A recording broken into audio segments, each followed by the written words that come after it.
All right, guys, welcome back to the channel. Well, the signal has been triggered. We still don't have a new all-time high. Bitcoin down 15% from the top. Nothing is really out of the ordinary here. However, it's still a time to be cautious in the markets because something that happens every single top, every single local top, people get way too overconfident. Yesterday, we definitely 100% saw that in the comment section. Super unhinged viewers. Hopefully that's not you. But essentially, this is those times where most get absolutely wrecked. We'll see some prices go up a little and they get really, really confident. This happened in 2021. It happened at the end of 2021. It happened in March. We only have to go back 9 months where the exact same thing happened from that top. The market ran up, fell a few points short of the top. In that move to the upside, most thought it was time for it to balloon to $100,000 and they got wrecked. So this time, don't screw it up. Even if you have that crystal ball, maybe you got that crystal ball that's going to tell you from today, that's the lowest price and we're about to see $120,000. Don't screw it up. The other thing is to the downside, maybe this does go a little further and it does an average correction. An average correction we've seen through this entire bull market is about 25 to 26%. The median, the regular one that we've seen, is about 20 to 22%, with the largest correction we saw being from the March top, where we had this exact same signal that has played out 3 days down. It went down over the course of 144 days from top to bottom, and that caused a 33.5% correction. So as I said, even if you have the crystal ball and you know guaranteed that the prices are not going to go any lower than where they are, and you can buy this dip very safely with the prices guaranteed to go straight back up, maybe just be a little bit cautious. Sometimes those crystal balls don't work the way you expect them to, but in the long run, it seems like things will pay off. We've got heaps to get through in today's video. Bitcoin, cryptocurrencies, looking at some of those bounces that we saw over the last 24 hours on some of the alts, and of course the real estate cycle. It's your home of macro cycle analysis, covering everything I just mentioned there. Make sure you hit the like button, subscribe to the channel so you don't miss out on any of the day's content. I'm putting out daily analysis here, just like I've done throughout the bear market and the bull market, so you can go back and review the times that I've been quote unquote right in the market and the times I've been quote unquote wrong. No one is 100% right. I don't claim to be 100% right. I literally just review the charts, share with you what I find on the day, and hopefully you get some value out of the content here. Links in the top of the video description is where you can get more content for free. We've got our free crypto and economic report coming out today. So subscribe to that and you'll get that in your inbox in no time. Now our agenda for Christmas Eve is stock markets, the 18-year cycle. We've got something to update you there. The crypto Bitcoin market sentiment, some time frames here. Now, how long can this cycle go for? There are some time frames that suggest it could be a little shorter, and what we could do about that if we did see it fall short of what most expect the cycle to come out to. Of course, support and resistance levels and validations, as that's part of any trader or investor's plan. You need to understand where those levels are for your theories to be invalidated, or if they're going to continue in the direction of your theory. The big one that has been fantastic with helping this current top to be identified is the USDT dominance.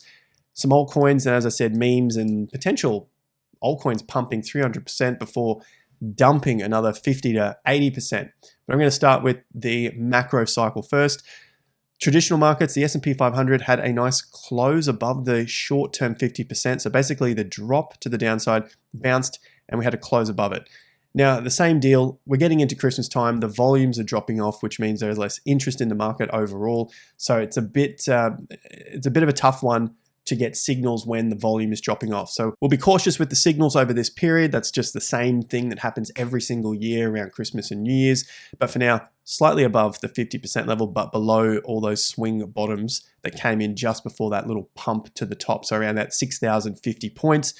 Overall, the timeframes to that correction still on track. We haven't had a break of the new all-time high yet, but even if that were to occur, you got roughly around 20 days from the top, would take you out to that first week of January. Winner's curse phase still on, very much so, but as I said, into those last months, of course, 6 to 18 months, the house price gains into the end of the cycle.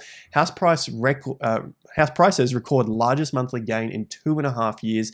This is looking specifically at the UK market, and it's something that we went through with our members TIA Premium at the time. We got a lot of members across the world, whether it's UK, Europe, US, Australia, and at the end of 2023, the UK market, you can see here, UK house price index, was coming down. However, the US was going up. The US was having a pretty good time heading up. Meanwhile, UK was coming down. And from what we know about the cycle, the UK tends to lag the US, just like Australia lags the US. So you're getting a bit of a reading from the US. And if you can get in, well, you're getting in at the lows and then riding this thing up. And as some of the articles have suggested here, house prices went up 3.7% in the 12 months to November. So that's a look at the house prices for the UK. US has obviously been up. They're on a couple of months of a downtrend, but overall has been up for the US. So we're still in this phase here in terms of what we're looking at. And the master of it, one of the big masters, the prophet here, was Fred Harrison. If you've read his books, fantastic. This is about the 18-year cycle. Phil read his work. Harrison's talked about it, and he has done this for 40 years. So I know there's people that don't understand it or they don't believe it or work this time. That's absolutely okay. Do your own thing. But for now, everything has basically been on track. 14 years up. Still seems like we're going into roughly 2025, 2026 before the inevitable significant crash correction comes after that time. It may start before 2027, but just like the GFC in 2008, most people don't talk about the top. They talk about the GFC being in 2008, and they talk about the crash and how the banks collapsed here. But you can see this period, that's what no one ever looks at. That was the end of 07, early 2008, and then by the second half of 2008, that's when everyone's talking about it. So even if that happens this time, start to head up 2006, and it's coming down end of 2006, and then 2026, and then in 2027 you start to get the crash. That might be where people talk about it, but the borrowed time and the signs are there over the next couple of years. Next up is the tech stocks, and as I've been alluding to, MicroStrategy still unable to get past the 50%. So the first target there, $381. More importantly, $450, $445, $450. And this is just taking a look at the overall cycles here for Bitcoin and MicroStrategy. Last cycle, similar sort of thing happened. February 2021 top, April lower high, even though Bitcoin was going higher. As I said, I'm keeping track of this because it's day by day, and at the moment it's showing similar patterns here. It's already corrected to a major 50% level. If it can't get back past $445, $450, we might be in for something similar to this. And I know everyone wants the crystal ball. They want you to tell you that it is going up or it is going down, but it's day by day, and that's how you assess your risk and reward. What are you willing to put your money on after a stock has gone up 4,000%? Is there more left in it? Is there another 4,000? The risk and reward would tell you it's unlikely that you're going to get a 4,000. Not impossible, but it's very, very unlikely. And this is the stupidity of the majority of people that screw up cycles every single time. Speaking of which, let's take a look at Bitcoin and cryptocurrency cycles, starting with the market sentiment. Liquidations again, talking about getting destroyed. Roughly $500 million in the last day. That used to be a pretty big signal just a couple of months ago. You got anything around $250 million to $500 million. That was a pretty big sign that liquidations were getting flushed out. And now it's just a regular day. It's a regular day in cryptocurrency with that amount of money getting absolutely annihilated in the markets. 272 million, 182 million. The fear and greed index is at 73 again. So I had a little bit of a bump up here with altcoins having a slight rally. However, still sitting around greed and haven't sort of broken into that extreme greed yet. But overall, we know from history, what we've seen plenty of times, is that the greed and the extreme greed can remain at elevated levels, roughly 1 to 3 months in total, sometimes with a bit of a dump out of it, like we saw in 2020, 2021. But overall, it's roughly around that month to at maximum 6 weeks with just being in the greed without any sort of correction coming out of that zone. For now, the greed is still up there. And this is possibly part of the reason why I talk about, don't screw the cycle up just with emotions and ego. No one knows what happens next. It's about the risk and reward. If that doesn't make sense, figure it out, because it's only going to get harder from this point with the volatility. The risk is how much further downside could there be in a market versus how much upside could you be getting. And maybe Bitcoin pushes up to fresh prices, gets back towards the resistance levels. And so far we're looking at around $102,000. So this is the short-term chart here. Critical resistance around 100K, because that's that current swing top. So 99,600 with the top there around 101. I'd look anywhere up to about $102,000. And if it's not able to break that level, that could be a sign of a lower top, and we come back to correct. The correction is not a bad thing. The difficulty here for most is that many people don't know what time frames people are looking at. So is your portfolio on a monthly time frame, a weekly, or maybe you're trading it daily? And so we look for short-term tops to identify whether we're about to see some downside here and it could be a time to accumulate, or maybe we're looking at a final top, and no one knows that. At least from my analysis, you don't know that until after the fact, because if you're looking for major turns, you're going to need to see major support levels getting broken down. There's no signals that say that was the exact top at the time and say the end is here, get out right at the top. No one rings a bell. That's the stupidity of new people into a market, which is fantastic in Bitcoin and cryptos because there are a lot of new people in the markets. It's unfortunate as it is, people come here to try and gamble in the markets and they think they have all the answers to what's going on.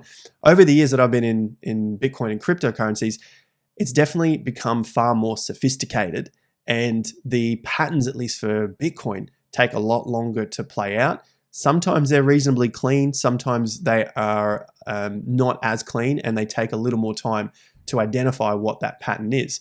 Now, if this is still heading down, plenty of support to the downside, which would still remain in a macro bullish structure.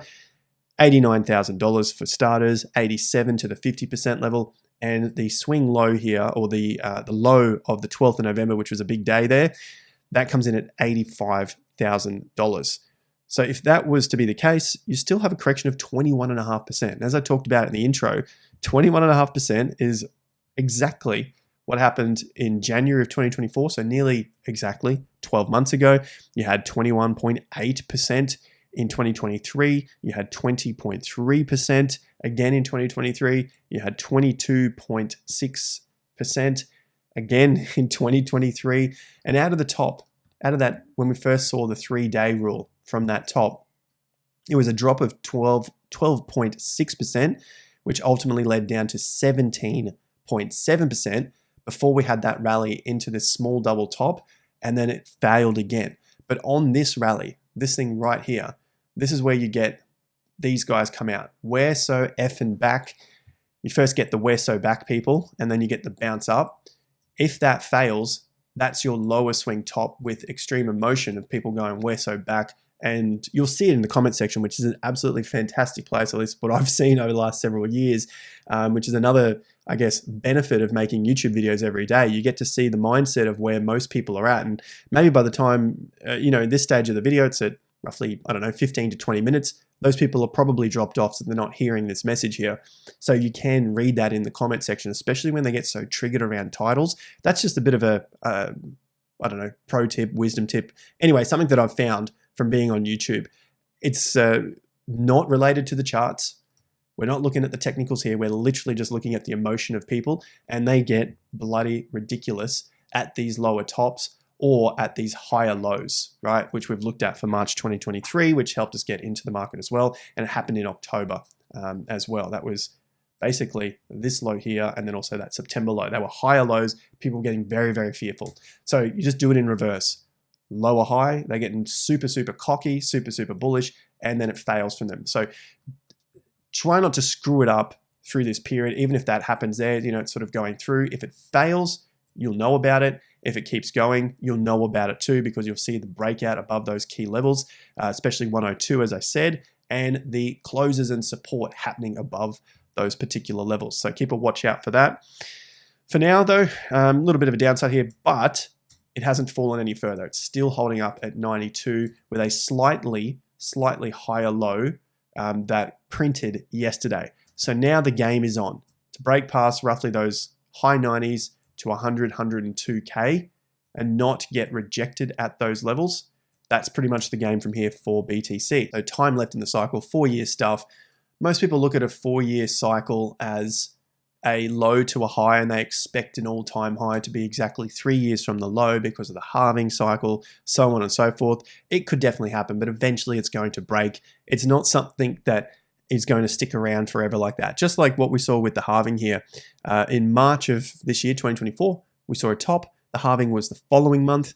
Last cycle in 2020, you had the halving around May, and the price was still going up there in April, and it didn't put in another low, and it just kept rising and rising into August. This time, however, we got a low in August after that top. So it's just sort of like the nuances that we can see with the cycles shifting, but taking it at face value of the halving brings on the 4-year, and you get this high, all-time high, basically dead on 3 years from the low. Probably too obvious, and if it's too obvious, why wouldn't people front run that? Why wouldn't it end earlier? Why wouldn't it go later perhaps? And you get a top, people think it's all over.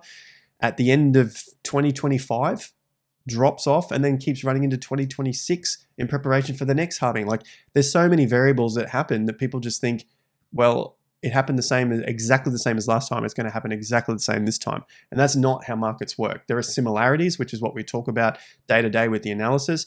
But it's the whole idea is about understanding what is coming next and how to assess your risk and reward. So I have a few things on the chart. We have timeframes from the low to where we currently are, which is 25 months. We're into our 25th month from the low.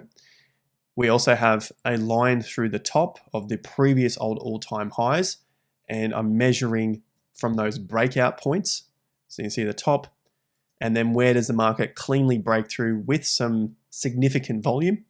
And this can be, you can measure it in a couple of different ways, but we'll do one way just so we have some guidelines for next year and how things might end earlier. And the next thing we have are the timeframes from that point where we are now to the end of the cycle. So let's take a look from the first cycle. And you've got 25 months, takes you into this zone here. This is what we looked at previously with significant moves beginning around this time, month 20 and 27. You can see the pump up, and then the breakouts happened around month 27 to take out the top. But the main thing I want to look at here is the previous all-time high before the correction. And of course, this is the first cycle. And from that breakout point, that clean breakout of the tops, you're at about the 9th. You have 9 months to go until the final top. 9 months to go. Yes, this month here took out the top, tested it and broke it, but I'm talking about clean breakouts, nice strong volume, and the move continues on from there. That following month, it reversed, and then we had a correction. Next up, all-time high. Yes, it tested it on month 23, 4, 5, right? Somewhere around there, 25, 26. You had month 27, but then month 28 broke out cleanly. And then month 29, you had a reversal here and another month back before it went on to the final peak. So if we look at that from this breakout month and measure from the month that we are currently in. So I'm saying that we have had the breakout month and we're in the following month after the breakout month.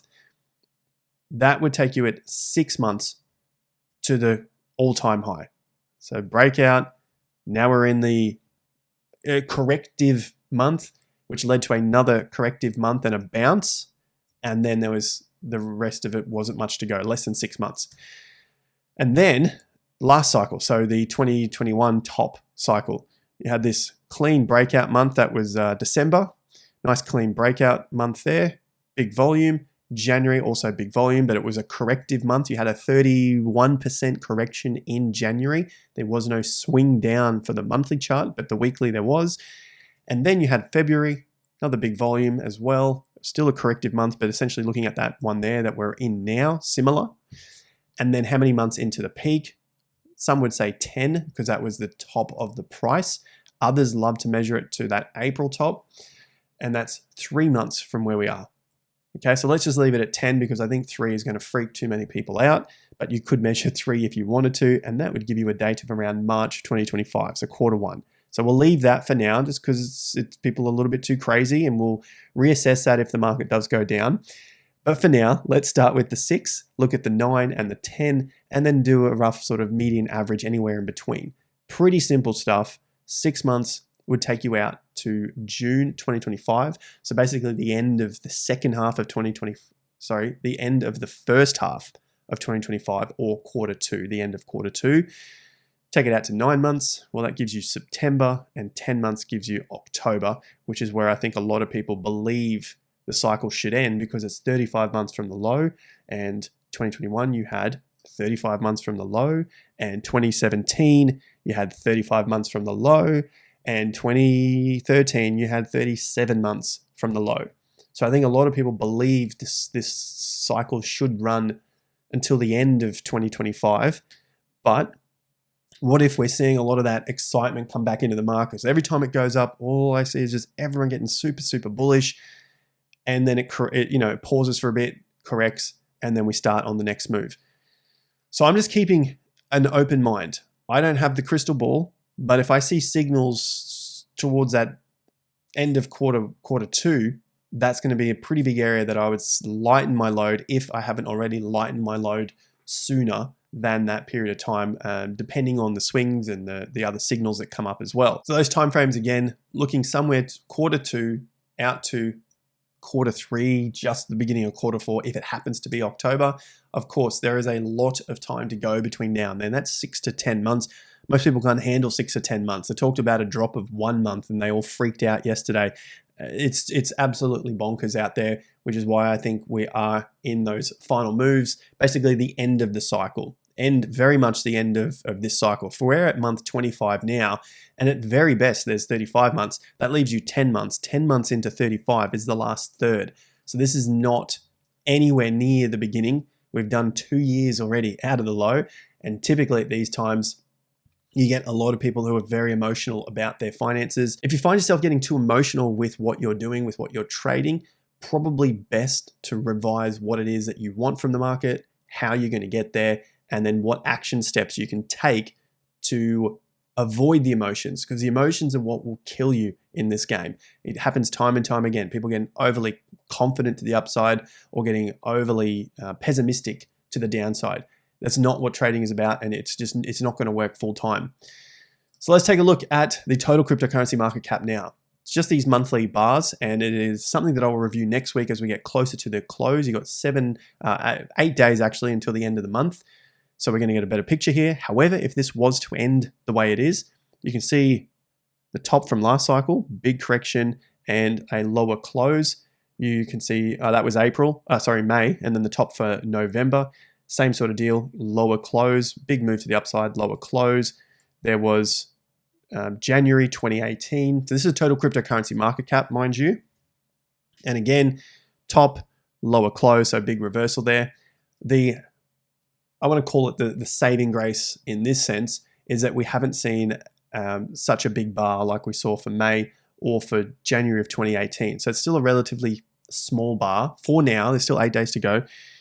Considering where we were those last couple of times.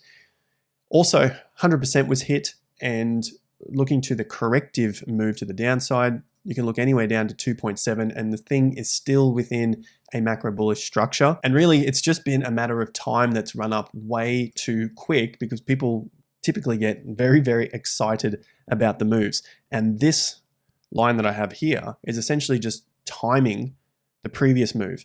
So the move we had from September 2023 to March 2024, that 6 to 7 month move, projected from our August low here, we are well in front of that in terms of the time and price to the upside, which is pretty crazy to think as the prices are getting larger, which means it takes more and more money to get in on that.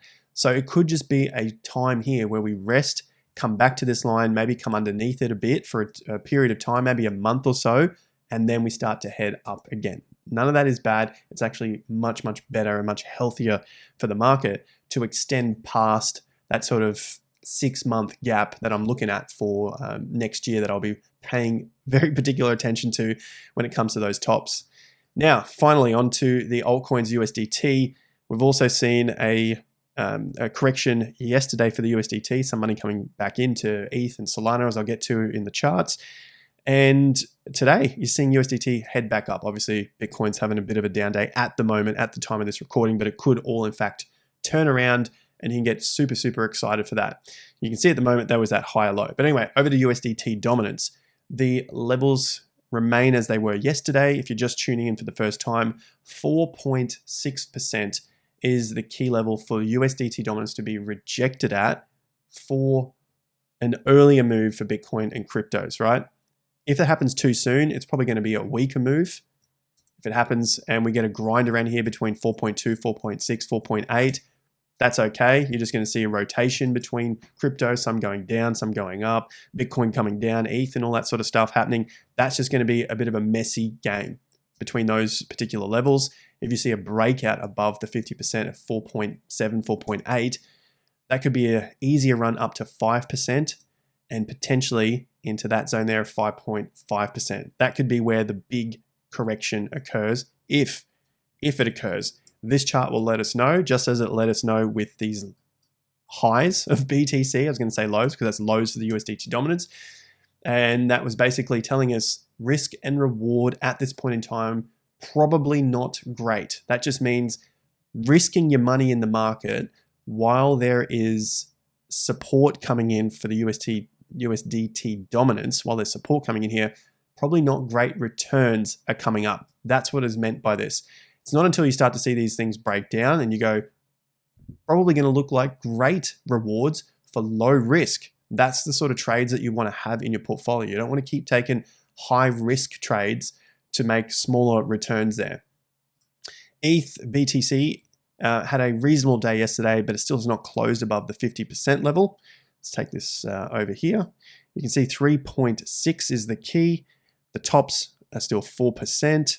And the key overall for the overbalance in time and price is that 4.6%, or as you can read here, 0.046. That's ETH BTC valuation. That's typically what we've seen in the past when ETH is able to get on a run there of an overbalance in time and price, meaning you're seeing more buying coming into ETH over any correction previously and over any move previously. So you got all of these moves to the upside. This finally overbalanced the corrective moves in ETH's bear market. So it beat this move here, meaning it went up for a longer period of time and the price was bigger than that move there. So more buyers are stepping in and we have not seen that yet. The more buyers are stepping in and supporting the price for a longer period of time. That's what you need to see. And that's how we identify it with this particular signal here, overbalance in time and price. You're seeing some volume at the moment, slightly higher low, but it really does still need to go above 4% and ideally above 4.6%. ETH USD did have the close yesterday, bounced a little away from it. Ideally continues to at least hold the 3,200 or 3,100 being the low from last week and start to climb back above the previous swing bottom. $3,500 is the 35.36. That was the previous top here. That's the next key level for ETH USD to get back above. And what we saw would have then almost been confirmed as basically a flush out from this triple top. So triple tops are a bearish structure. It hit, came down and got to your 50% levels. So far it's hit the first target, which if it does that, that could be a good time for a flush out and support to be above these levels. Solana also had a bit of a flush out underneath the 50%, 1 day close above it, still not that longer term confirmation. We need a close above that 194. That was the previous top there in July 2024. Still looking for more closes above that level, at least 3 of them, and then back above the swing top and the swing low here. That was the previous support resistance flip at about 204, which also lines up with these tops. So there's a fair bit of work to do for Solana to get back into a stronger position. And if you're looking for one number, so you don't have to remember all of these little things on a day-to-day basis, look for closes at least above 210. And then I'll tell you about the other numbers because I did promise you just one number, 210. And if you want the other one, there it is right there. Okay, the thing I was looking at yesterday was these cryptos and how they can pump up 300% and then dump 50 to 80%. And this is Sigma here. You know, you could buy the dip yesterday and you'd say, well, today I'm up 20% from the open to the close. You know, it was a stupid thing not to buy it, right? Sure, it went up 270% in August, you know, just four months ago. And then from that 270% move to the upside, it dumped 86% again from that top. So it depends what you're doing. Are you short-term trading over a matter of days? That was literally 1, 2, 3, 4 days into that top. And then over the coming weeks, it crashed back down 86%. So if you bought in at the peak there, threw $1,000 in, you'd now be down over $800 in that trade. Could you hang in there for the bounce and then the higher low to come back and test those tops again another several weeks later? This is all the emotional strategies that come up in trading that people don't think about at the time, right? And that's how they screw it up time and time again, rather than just focusing on their plan, knowing that no one has the answer, and you're just assessing risk and reward and then how you respond to certain conditions in the market.